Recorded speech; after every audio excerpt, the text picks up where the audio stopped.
Uma digressão é como se fosse uma decomposição de um tema e dissolvendo um assunto até o silêncio ou até a ataraxia, que é uma posição de abandono do problema.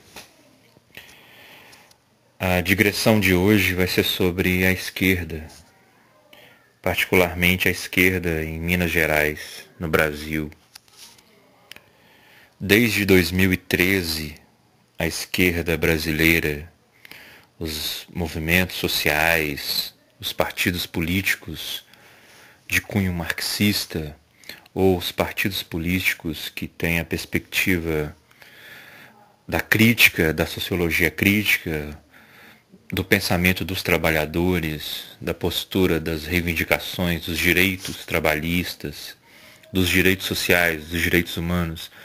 Esse grande movimento que conseguiu, no início dos anos 2000, eleger muitos políticos, eleger o presidente Lula, eleger um grupo grande de pessoas ligadas a essas causas libertárias, operárias, humanistas. Esse grupo entrou em uma grande decadência a partir de 2013. Em Minas Gerais, particularmente, nesse momento, nesse período, o povo mineiro conseguiu eleger um representante do governo, o governo de Minas, de esquerda. E a partir desse momento, dessa eleição, se demonstrou a incapacidade política da esquerda de se concatenar com as transformações sociais necessárias para o século XXI.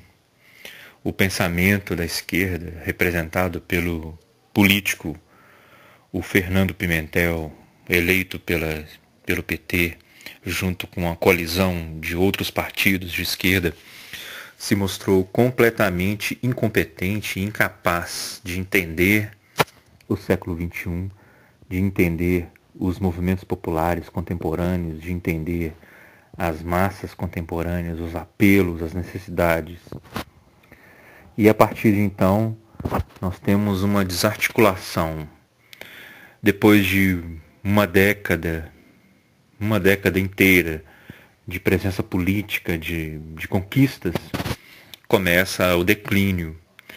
A esquerda legítima, vamos dizer assim, os partidos assumidamente de perspectiva marxista, eles não conseguiram se enraizar. Os governos fascistas contemporâneos, que assumiram a partir das eleições de 2018, mesmo que tinham assumido antes, a partir do golpe político de 2016 sob a presidenta Dilma. E nesse momento, em 2016, a gente tinha o Fernando Pimentel, governador do PT, em Minas, e a grande desarticulação que ele conseguiu realizar. Mas a partir de 2018, com a eleição da perspectiva fascista, de um liberalismo radical, o governo de Minas com a eleição do Zema, que é um empresário, uma perspectiva completamente radical, uma perspectiva de desarticulação total do Estado, a redução para o Estado mínimo, as privatizações, toda essa perspectiva neoliberal, radical. E em 2018, com a eleição do governo Bolsonaro, um fascismo declarado no Brasil, um militarismo, um racismo, uma perspectiva completamente absurda. Na verdade, foi uma resposta ao fracasso da própria esquerda de se enraizar, de constituir uma base real, sólida na população brasileira. Os avanços econômicos da década do governo do Brasil da esquerda foram legítimos. O Brasil conquistou várias posições mundiais nos mercados mundiais. E, entretanto, tudo isso foi abalado a partir de 2008 com a grande crise do automobilismo mundial, que numa forma como se fosse um movimento de queda de dominós, foi alavancando uma grande crise social em outros âmbitos. Mas a questão que eu gostaria de digredir nesse momento, de esvaziar, é essa utopia, a utopia da esquerda, a utopia que a esquerda continua pregando no Brasil, muito baseada nas perspectivas do século XX, de um humanismo do século XX, e é uma perspectiva derrotada. Derrotada porque não está ligada aos movimentos contemporâneos, em particular à vida digital, às experiências democráticas digitais ou às guerrilhas digitais. A luta política, ela não está se dando mais nas ruas. As manifestações, chamar para esse tipo de manifestações não funciona mais. Na década de 80, os movimentos populares, emancipatórios do povo estavam baseados em reuniões, em assembleias, em formação, em cursos, numa perspectiva de dinâmica, de conscientização, de perspectiva de formação crítica. E foi esse movimento, essas bases lançadas na década de 80, na formação contínua de pessoas que liam, que produziam cultura a partir de uma ideia de direitos do trabalhador, de igualdade social. Tudo isso foi aprofundado na década de 80, 90 e culminou com os anos 2000, o início dos anos 2000, com a eleição do Lula, com a eleição de muitos vereadores de esquerda, de muitos deputados. E esse movimento, no caso de Minas Gerais, do estado de Minas Gerais, culminou com a eleição, finalmente, de um governo de esquerda, digamos assim, na figura do Fernando Pimentel. Entretanto, ao chegar ao poder em Minas, o fracasso foi grandioso também para a esquerda. A administração burocrática e cínica desse governo despreparado e, no fundo, desligado. O Partido dos Trabalhadores em Minas já era um partido meramente eleitoral, já tinha perdido a partir dos anos de 2010, já estava perdendo mesmo a sua aliança com a classe trabalhadora, a sua aliança com os movimentos emancipatórios, com as universidades. Se tornou um partido burocrático, um partido de máquina eleitoral, um partido de propaganda eleitoral. Aí tudo isso culminou com o grande fracasso do projeto dessas esquerdas burocráticas. O que a gente assiste hoje, na verdade, está para além da questão da esquerda, está para além do partido de trabalhador, do partido operário, está para além disso.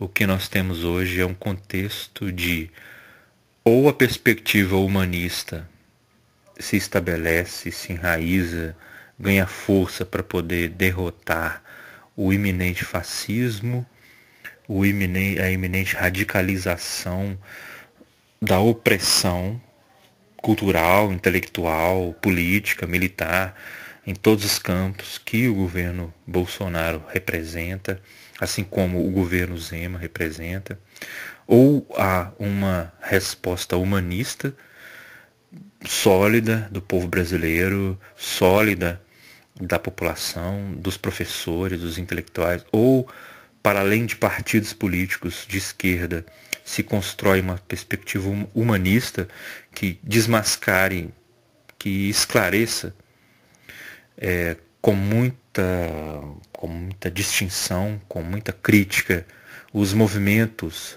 opressivos, os movimentos radicais de desgaste dos direitos do trabalhador, das suas conquistas que o governo Bolsonaro está promovendo lentamente, está conseguindo avançar nisso, ou nós vamos caminhar para um contexto cada vez mais problemático de acirramento dos conflitos socioeconômicos que o Brasil parecia já ter resolvido ou já está resolvendo. E esse humanismo para além da esquerda, esse humanismo para além dos partidos de esquerda derrotados, fracassados, como o PT, como o PSD, como o PCdoB, como esses partidos realmente que estão distantes, se tornaram simplesmente eleitorais, eleitoreiros, não representam mais a busca de emancipação da pessoa humana, da cultura brasileira, como representou no início dos anos 2000, e esse pouco tempo no poder mostrou que as pessoas que faziam parte desses partidos não estavam preparadas intelectualmente, moralmente, comprometidas em sua alma com as reais intenções de um movimento de esquerda. E aí, isso já seria uma outra utopia de que alguém comprometido realmente com a causa humanista da esquerda iria conseguir, ao chegar no poder, articular um contexto de cultura emancipatória das pessoas. Essa era a utopia, de que ao chegar ao poder, esses partidos apoiados por todos aqueles pobres, os marginalizados, aqueles utópicos, os libertários, esses partidos conseguiriam se estabelecer e iniciar um novo período político, econômico, social, de transformações. Mas isso não aconteceu. O governo Fernando Pimentel em Minas Gerais demonstrou isso, demonstrou a completa incapacidade dos líderes partidários da esquerda mineira de realmente levarem adiante qualquer possibilidade de um processo emancipatório, como eu venho dizendo nessa digressão. Então, a primeira coisa a ser abandonada, descascada, jogada no chão, nesse processo digressivo de esvaziamento, é a confiança em qualquer partido de esquerda. A confiança nisso, a confiança nesse tipo de coisa, e se tornou uma coisa, uma massa, uma máquina de manobrar pessoas em torno de bandeiras. Me lembro agora da Divina Comédia do Dante.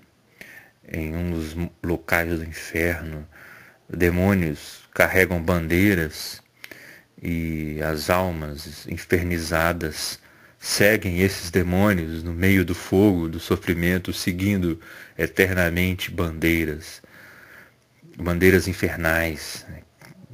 E o que eu vejo dentro da esquerda são essas bandeiras infernais, que não nos levam a derrotar o nosso real problema. O real problema não é o capitalismo. O capitalismo é um modo de produção desigual, calcado na desigualdade, na apropriação, como disse o Marx da mais-valia, calcado na apropriação do resultado do trabalho por parte do Estado ou por parte de empresários, de burgueses, etc. A ideia da derrota do capitalismo é uma ideia interessante, mas pouco material, pouco baseada no próprio materialismo histórico, que diz que os processos políticos e sociais eles dependem de condições históricas concretas, materiais. Então o que nós podemos fazer é alargar, ampliar o espaço do trabalhador dentro do capitalismo, inicialmente.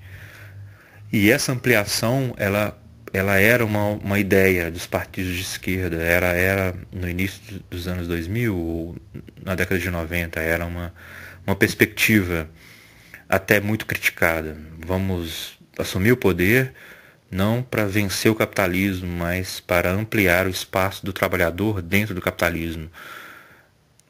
Seria ampliar o retorno dessa mais-valia expropriada pelo capital, pelos capitalistas, ampliar o retorno do que é expropriado em termos de direitos de saúde, de moradia, de transporte, de segurança, fazer com que a alíquota de lucro diminua em prol de impostos, em prol de serviços para o povo, para as pessoas que realmente produzem e trabalham.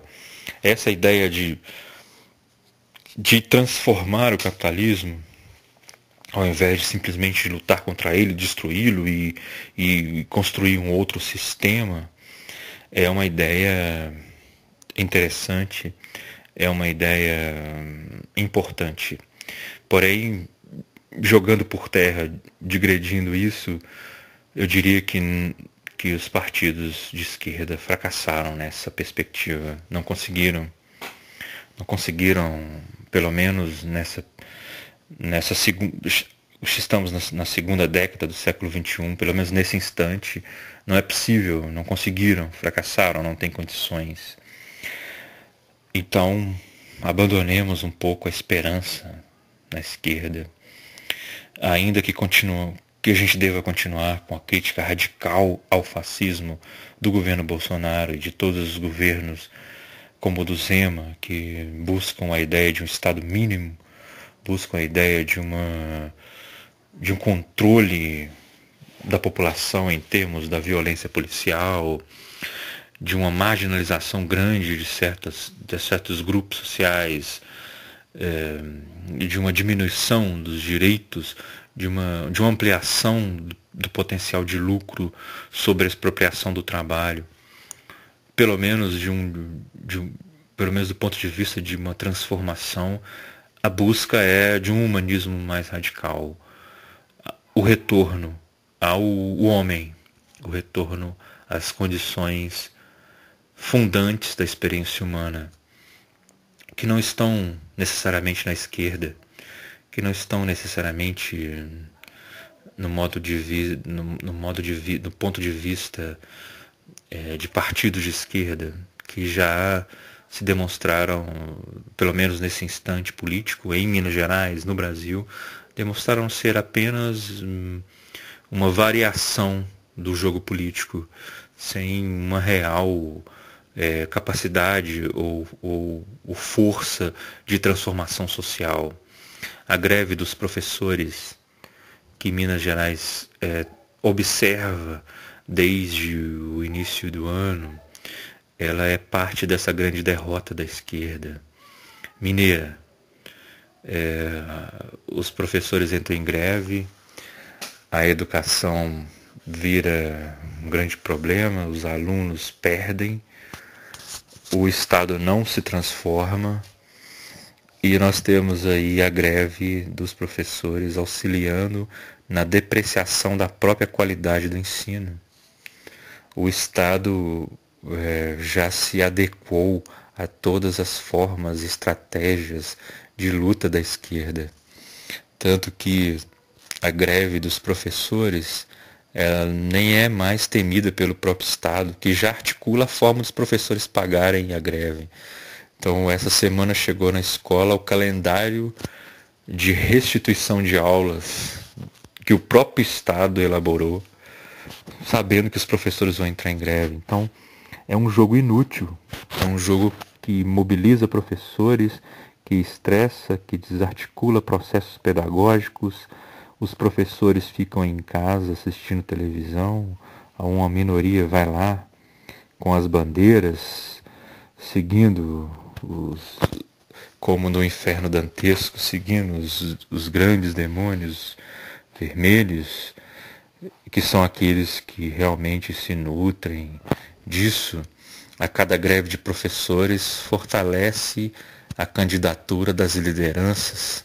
Nós temos hoje vários deputados do PT eleitos pela sua presença em greves, pessoas absolutamente inúteis socialmente, mas que conseguem ali naquele momento da greve fazer a sua campanha eleitoral em cima de carros eletrônicos, de sindicatos. Então essa mobilização inútil serve apenas a alguns. Na verdade, voltando à questão do que nos faz seres humanos, do que nos faz homens, a dignidade da produção, o escopo da produção, o retorno daquilo que produzimos socialmente, em termos dos nossos direitos, é o humanismo radical, é o ponto de conflito e de luta. Nem a esquerda e nem a direita, quando chegam ao poder, conseguem, não vou dizer emancipar o homem, mas conseguem gerar um homem amplo. Não conseguem gerar um ser humano pleno de suas capacidades, de suas vontades, de sua realização no breve tempo de existência que temos. Não somos apenas animais produtivos, temos uma interioridade, temos uma profundidade, temos capacidade de arte, de produzir, de conhecer, de dizer, de pensar, de ser. O ser humano, enquanto uma entidade biológica que exibe pouquíssimo de sua capacidade real de ser, a sua ontologia restrita, tanto por um governo de esquerda quanto por um governo de direita.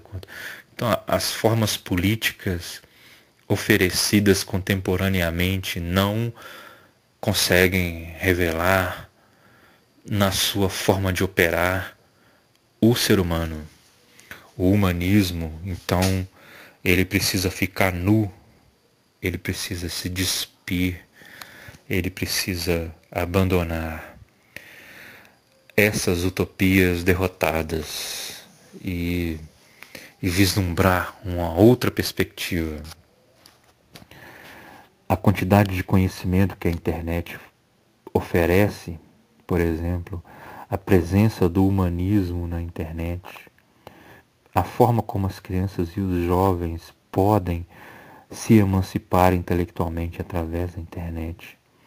A gente não vai conseguir abandonar as formas representativas da democracia. Na verdade, são interessantes as formas representativas, as eleições, os debates, as possibilidades de mudança social.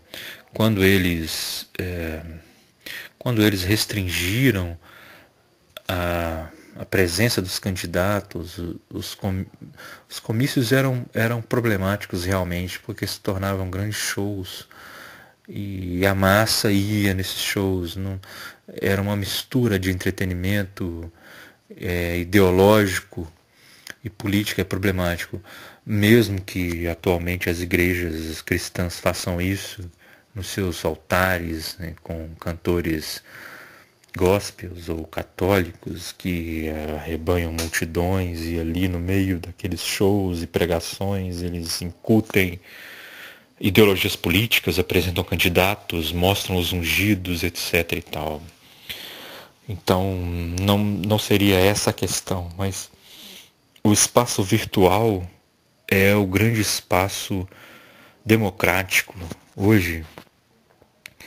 E a luta pelo poder, a luta por eleger pessoas que consigam pensar no ser humano enquanto esse sujeito ontológico que tem plenitudes a realizar.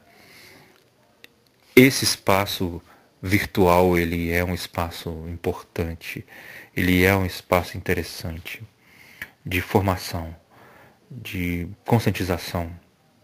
Então, ao final, não temos nada, temos apenas essa utopia, uma sub-utopia de que temos um computador, temos uma internet, temos um celular, temos uma internet, podemos ser um ser humano pleno, podemos fazer política, podemos encontrar pessoas, podemos eleger pessoas, independente de uma situação de esquerda ou de direita, mas pessoas que possam lutar pela planificação do ser humano, acreditar nisso, ou se esvaziar. E de repente, então, depois de falar de tudo isso, a gente vê lá no final do túnel o estado ataráctico, a ataraxia. Na verdade, no fundo, Estamos desesperados, perdidos e derrotados. Estamos diante do fascismo que se avoluma. Não temos alternativas de combate a ele porque as alternativas históricas que nós estamos chamando de esquerda estão derrotadas, com métodos derrotados, com líderes derrotados e fracassados e burros, inclusive. Temos então apenas essa ideia que vai se diminuindo no final desse vídeo, dessa fala, desse canal, apenas uma ideia. A ideia de que a questão é a planificação do ser humano. A questão é que cada ser humano tem um potencial transformador, de melhorias, e esse potencial precisa ser acionado. Quando nós vemos, por exemplo, o coronavírus, nós vemos essa infecção, nós vemos as epidemias, nós poderíamos pensar, poxa vida, alguma inteligência precisa ser acionada para nos ajudar a resolver isso. Algum racionalismo precisa ser ampliado. O ser humano tem, em conjunto, adormecido, no meio dos 7 bilhões, 8 bilhões de indivíduos que povoam o planeta Terra, tem racionalidade suficiente para uma série de coisas. Tem racionalidade para um humanismo extremamente amplo.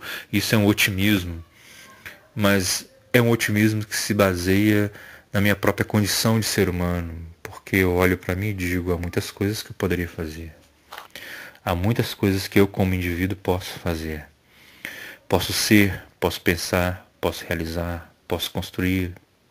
Essa potência que o ser humano guarda, tem adormecida, e é a potência que tanto a esquerda quanto a direita, quanto qualquer facção política tenta controlar para que seus líderes tenham poder econômico e bem-estar. Mas o poder econômico e bem-estar não é a planificação dos indivíduos que têm o poder econômico. O indivíduo que tem o poder econômico, o poder militar, o poder político, ele não necessariamente é o indivíduo pleno, é o indivíduo que está realizando suas potencialidades. E aí então, no meio desse pessimismo no qual chegamos, a gente encontra a arte.